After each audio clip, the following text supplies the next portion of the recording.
Bom dia, Derival. Bom dia a todos os ouvintes da Rádio Nova Era. É um prazer falar com todos vocês. É uma semana de oração, uma semana de família, de reflexão, não só para as pessoas que vivem nesse país, né, mas para aqueles que vivem também fora do mundo, como aqueles que moram e vivem em Brasília, que às vezes saem um pouco da realidade do seu dia a dia. Então, acho que este é um momento importante para refletirmos o que estamos fazendo, como estamos fazendo, se é desta forma o mais certo ou não. Eu acredito muito no ser humano, mas acredito também que nós precisamos, de vez em quando, cair no mundo real, né? Tem muita coisa acontecendo por aí que está nos surpreendendo. E Deus sabe como conduzir e como nos orientar nisso tudo, Berimbau. Agora, qual que é a reflexão que a gente poderia fazer dessa semana, Sérgio? Olha, veja, é difícil a gente fugir desse tema, Berimbau. É o caso do André Vargas, né? O ano passado, nós tivemos uma situação no Congresso Nacional, que falamos por vezes nos microfones da Rádio Nova Era, que envergonhou a todos nós brasileiros, que foi a manutenção no mandato de um deputado condenado pelo Supremo Tribunal Federal a 13 anos de prisão, o Natan Donadon. Após veio uma força muito grande das ruas pedindo a transparência do Congresso Nacional, porque a manutenção no mandato teria sido dada por voto secreto. E a Câmara dos Deputados sacou um projeto de lei, um projeto, na verdade, de emenda à Constituição, e aprovou do dia para a noite para que o voto aberto viesse a vigorar no Brasil.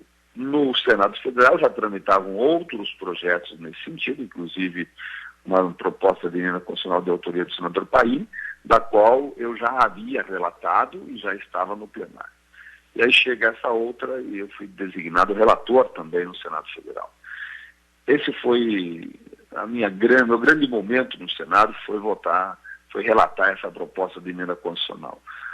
Enfrentar os grandes caciques do meu partido, de outros partidos, porque a transparência, isso ia de encontro à vontade da maioria do Senado e da maioria da Câmara também, que a Câmara imaginou que isso voltaria para ela em algum momento para ela analisar.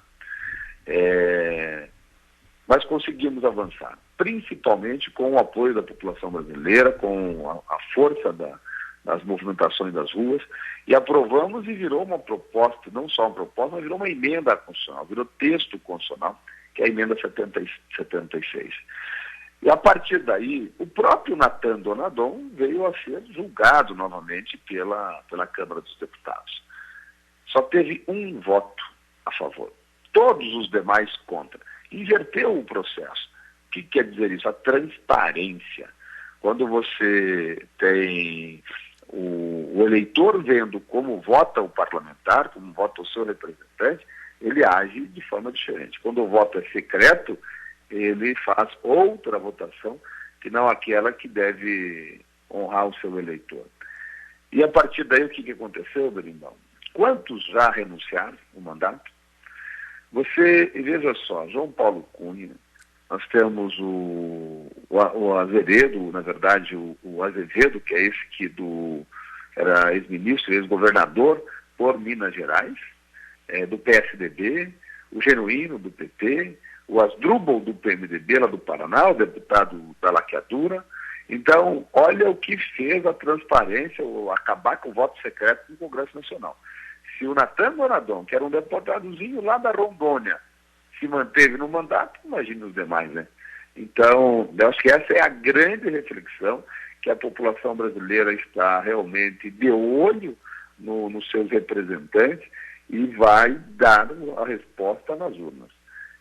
O cidadão que quer ser candidato a algum cargo nessas eleições, ele que se prepare, porque o brasileiro, o eleitor, o representado, ele está com a sua convicção de votar daqueles que ele realmente acha que vão orgulhar na sua representação ou vai votar de outra forma, porque o Brasil está precisando de uma chacoalhada.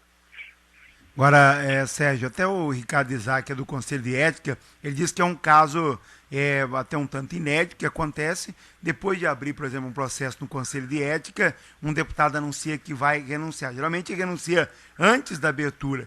Então, no Congresso, algumas dúvidas sobre isso. O Conselho de Ética deve continuar com o processo, não aceitar a renúncia. No seu entendimento, o que deveria ocorrer naquilo que hoje está valendo na lei?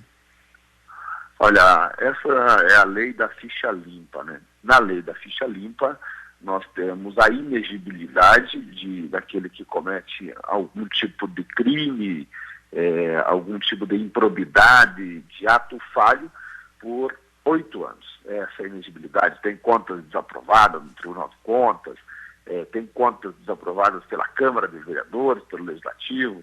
Então, isso tudo gera inexigibilidade de 8 anos.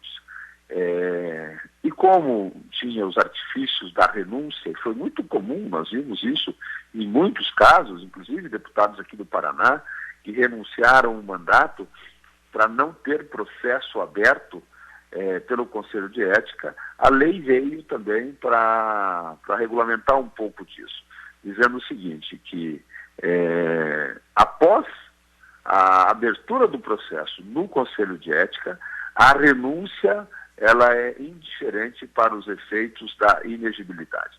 Então é isso que está se discutindo nesse momento. Mas não é o processamento do mérito da questão. O mérito da questão é se, de fato, o deputado André Vargas ele agiu em desacordo com a norma regimental da Câmara dos Deputados, faltou com o decoro, com a ética, e isso justifica ou não o seu processamento, ser processado no Conselho de Ética e aí submetido à votação pelo plenário da Câmara dos Deputados. Este é um ponto. O outro ponto é o que ele pode e vai responder perante a Justiça brasileira. É isso aí, senhor, conversando com a gente aqui dentro do quadro Conversa Franca. Mais algum destaque aqui para a região ou do Brasil? Fica à disposição, Sérgio. Olha, Bedubal, essa é uma semana realmente um pouco diferente.